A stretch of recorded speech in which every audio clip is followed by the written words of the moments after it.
Hello મિત્રો, આજે છે સીતા સાતમ, તો આપણે જવાનું છે સીતામાની પૂજા કરવા. તો જો આપણે સીતામાની પૂજાની તૈયારી કરી લીધી છે. પ્રિયાંશ અજમાઈ જો પ્રિયાંશ થાળી ઉપાડે છે. જો આમ કરી દે, જય કરી દો, જય કરી દે. જો પ્રિયાંશ જય કરે છે. તો જો આપણે સીતા સાતમની તૈયારી કરી લીધી છે. તો જો આમાં ફૂલ છે, પછી અગરબત્તી છે, અને કંકુ છે, ચોખા છે, નાગલા છે, ચુંદડી છે.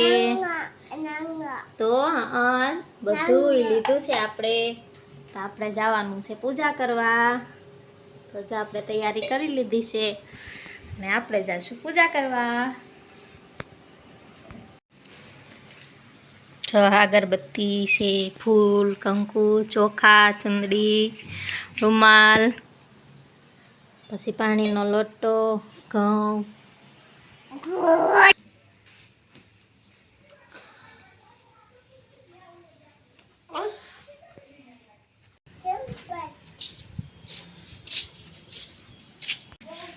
આપણે જઈએ છીએ પૂજા કરવા. આપણે તૈયાર થઈ ગયા, આપણે જઈએ પૂજા કરવા.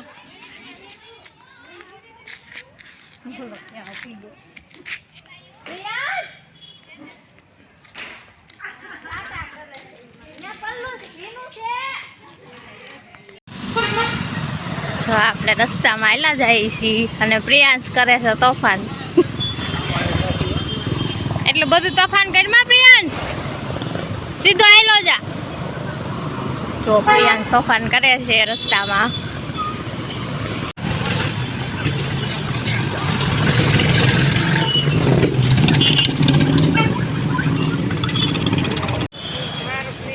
તો આપણે રસ્તામાં પૂગી ગયા છે. બહુ તડકો લાગે છે. કેવો તડકો છે જો.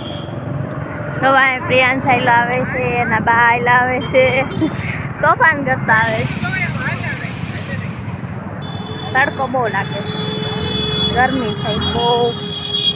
આપણે રસ્તામાં છીએ, આગળ પૂગી જાશું, પછી પાછા મળીએ બ્લોગમાં.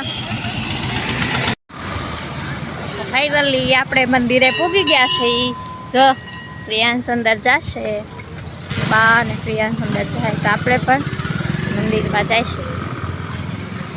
અહીંયા બધા પૂજા જ કરે છે, તો આપણે પણ પૂજા કરીશું.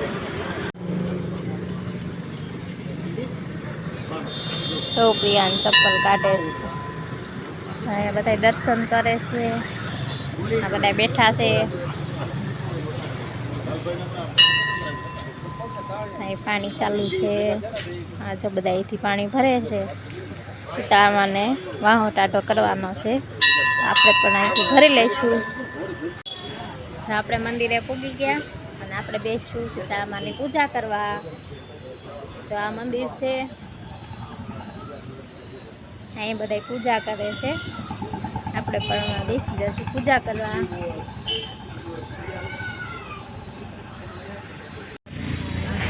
જો અહીંયા સીતામાની પૂજા થાય છે અને અહીંયા એક માજી છે એ વાર્તા કરે છે. તો આપણે પણ વાર્તા સાંભળવા બેસું.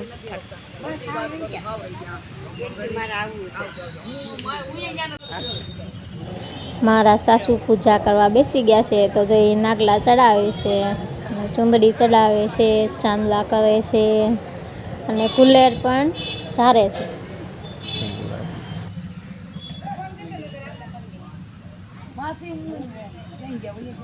આપણે ચુંદડી નાગલા ચડાવી દીધા છે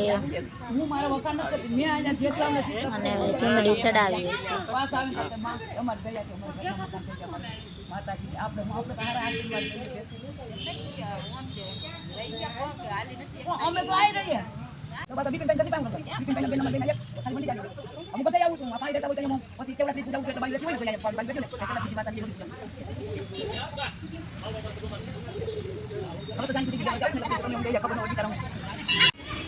આપણે બેસી ગયા છીએ પૂજા કરવા. કંકુના ચાંદલા કર્યા, ચોખા લગાવ્યા, નાગલા ચડાવ્યા.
અહીંયા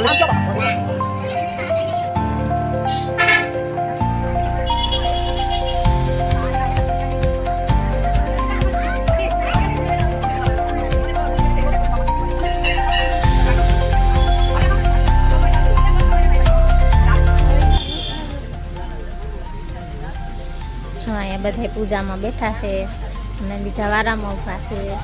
આ છે પ્રિયાંશના ફઈ, આ છે પ્રિયાંશના નાનીમાં, દાદીમાં, હેતાંશના દાદીમાં આવ્યા, નાનીમાં આવ્યા. જો અહીંયા જો વાર્તા કરે છે બધાય.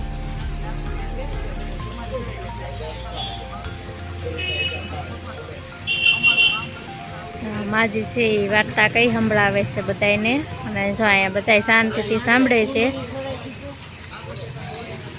અહીંયા જો મિત્તલબેન પૂજા કરવા બેઠા છે શીતળામાની અને પેલા બેન પૂજા કરી રહ્યા છે. જો આ નાની એવી છોકરી છે એ પણ પૂજામાં બેઠી છે.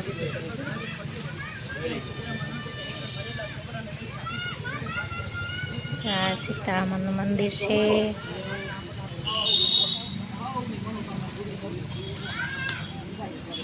જય સીતારામ. પ્રિયાંશ ધૂળે રમે છે. એને મજા આવી ગઈ પ્રિયાંશ? પ્રિયાંશ મજા આવી ને તને? નાની નાની છોકરી દર્શન કરવા આવી છે. તો પ્રિયાંશ બહુ મજા આવે ધૂળ પર. પ્રિયાંશ એનો ભાઈ બે રમે છે. જો હેતાંશ જો હા એ ત્યાં હું જોયું. હો જો બે ધૂળ છૂટવા લાગ્યા. જો ધૂળ છૂટે જો એકાબીજાને ધૂળ દે છે, રમે છે. બે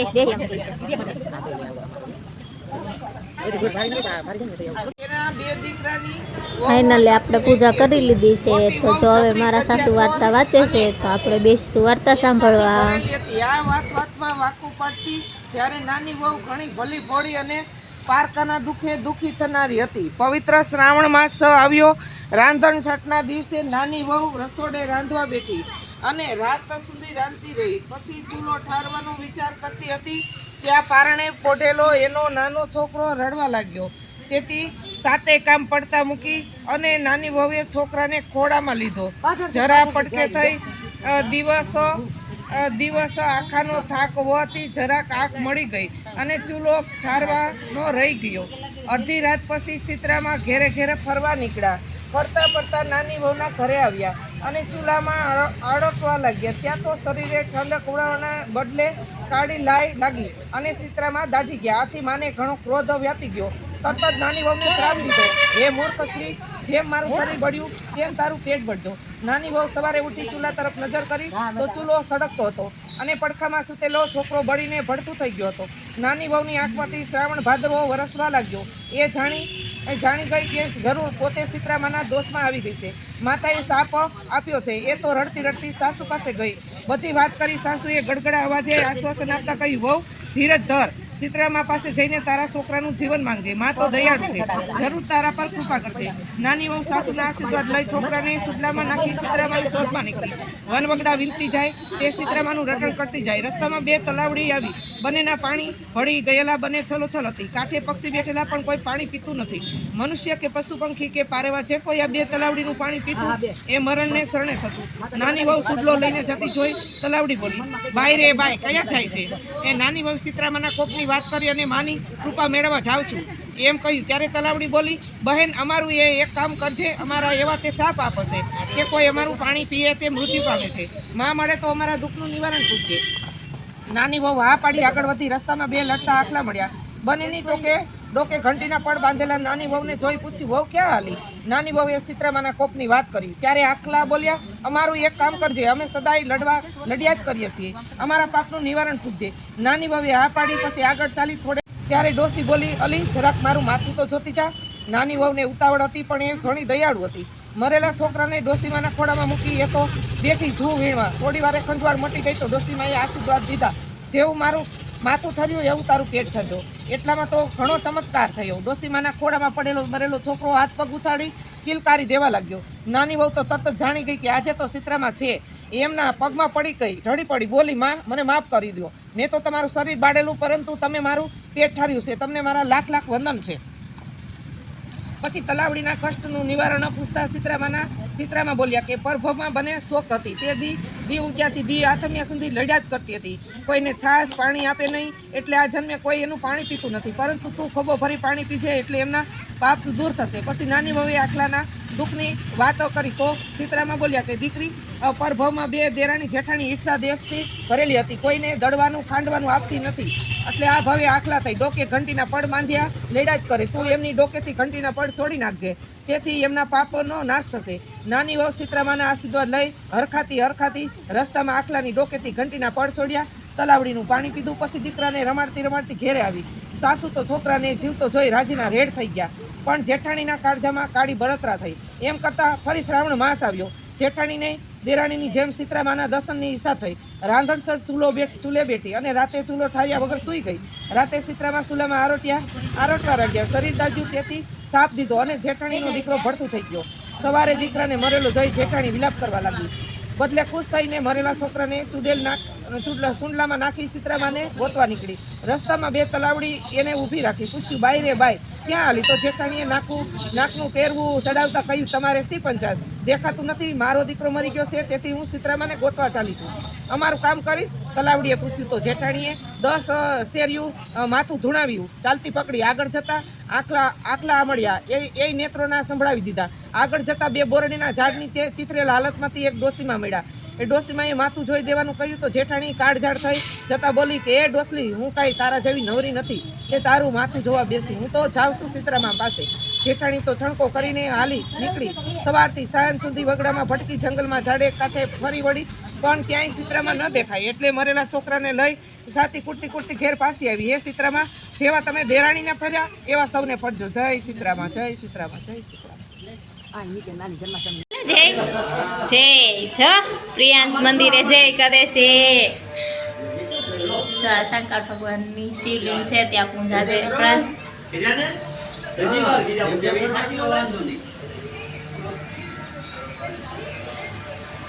આપણે શિવલિંગ ઉપર પાણી ચડે છે, ફૂલ ચડાવ્યા છે, કેવો શણગાર કર્યો છે, અને પ્રિયાંશ દર્શન કરે છે.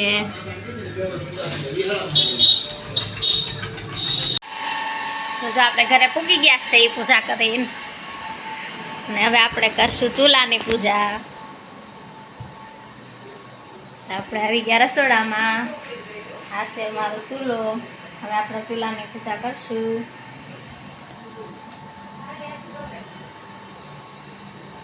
તો આપણે ચૂલાને ચાંદલા કરવાના.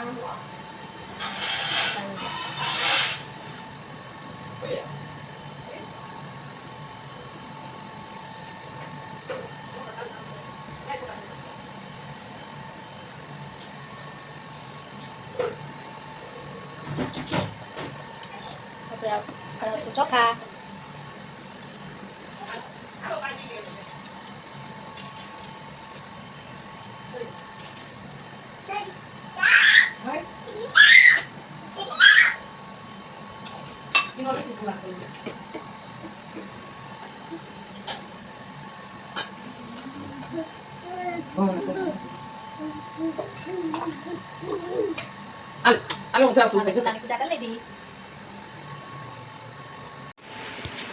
હેલો ગાઈસ, અમારો વિડીયો ગમ્યો હોય તો લાઈક કરી દેજો, શેર કરી દેજો અને સબસ્ક્રાઈબ કરી દેજો. Thank you.